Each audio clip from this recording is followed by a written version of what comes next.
Howdy folks, Cal Ditmar, the Trappin' Fool, coming at you again. Had a request to show how to do catfish. So I'm going to show how I fillet out catfish when I have them.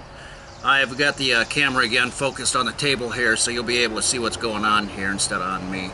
So here we go.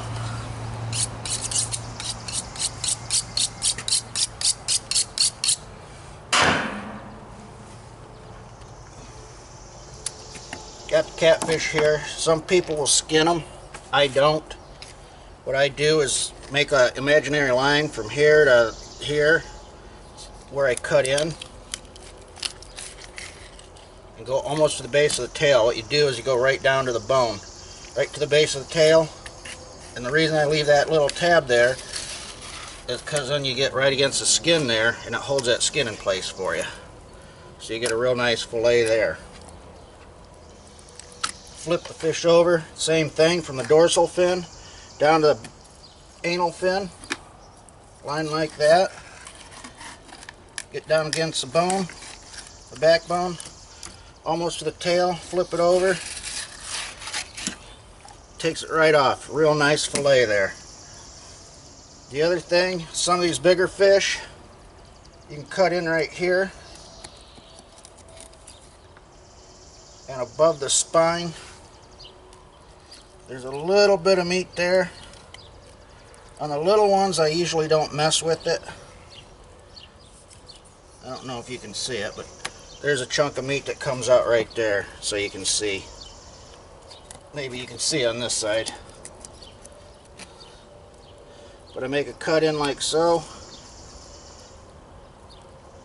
Get in against the spine here. I'm trying to do this where you can see. It's kind of harder for me to do this, but get across the top of the...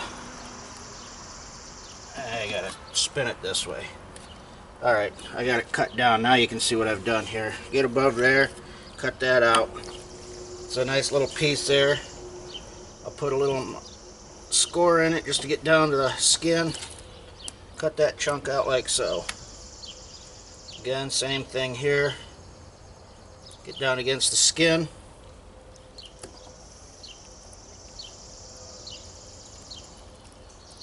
Hand got all slimy now, so it's hard to hold these things. Take that chunk off, get the skin off of there. Now the other thing is his stomach. There's real good meat there, but you can see the rib cage here. Cut in along the ribs like so. Cut in along the rib cage like so, straight in. Come all the way up to the anus. Then, just so you can see what I'm doing, you cut in here and here in front of the pectoral fins. That will go to feed the chickens. Now what I got here, let me clean some of these guts out of here so you can see what I got going on here. Got this nice piece of meat here. Here is your anal fins. But what I do here, I cut in right here, and you'll feel the bone in there.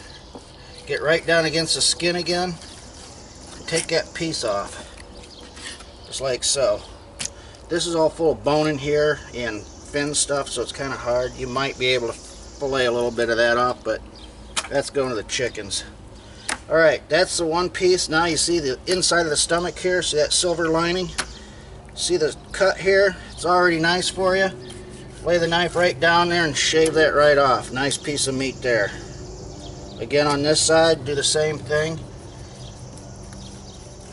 Takes the stomach lining right off of there. There you go. Now, before I get too far away here, carried away, I'll show you real quick what I do here. I still have another one to clean, but just for demonstration purposes here in video, I want to show you here.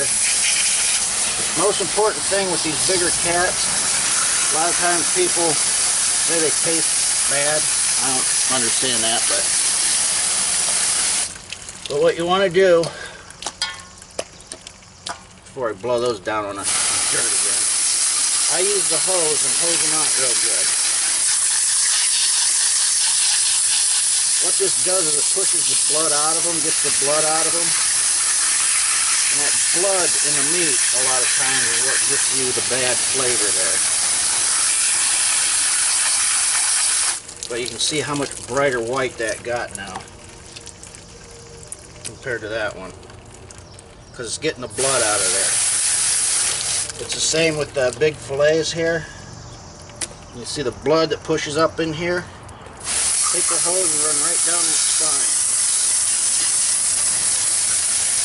Get that blood, force that blood out of there, clean that blood out of there. That's where that nasty flavor comes from a lot of times. The other thing is this darker meat on the other side.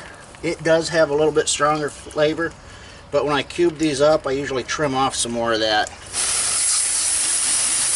But if you broil it or do it this way, that dark meat will actually just flake right off of there when you cook it. But anyways, get in there, get the hose on it, hose whatever blood you can out of there, like so. A lot of times I'll even push down on it, make sure the blood's done. See, a little bit came out right there. Hose that off like so. Got a good piece of meat here. Now what I'll do, I'll actually go through all of those again, or through them all, but then I'll soak them in salt water for at least a day or so.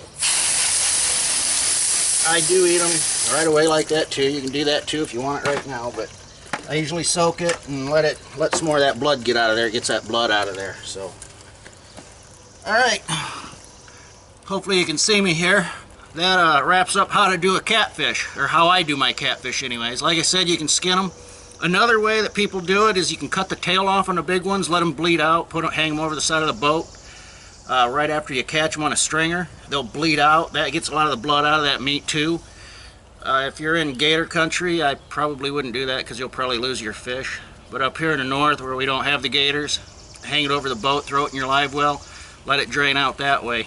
So, anyways, Trappin' Fool, hope you enjoyed this video. We'll catch you next time. Make sure you subscribe to me here on YouTube. Find me on Instagram at Cal's Outdoors. And we'll see you next time. Trappin' Fool out.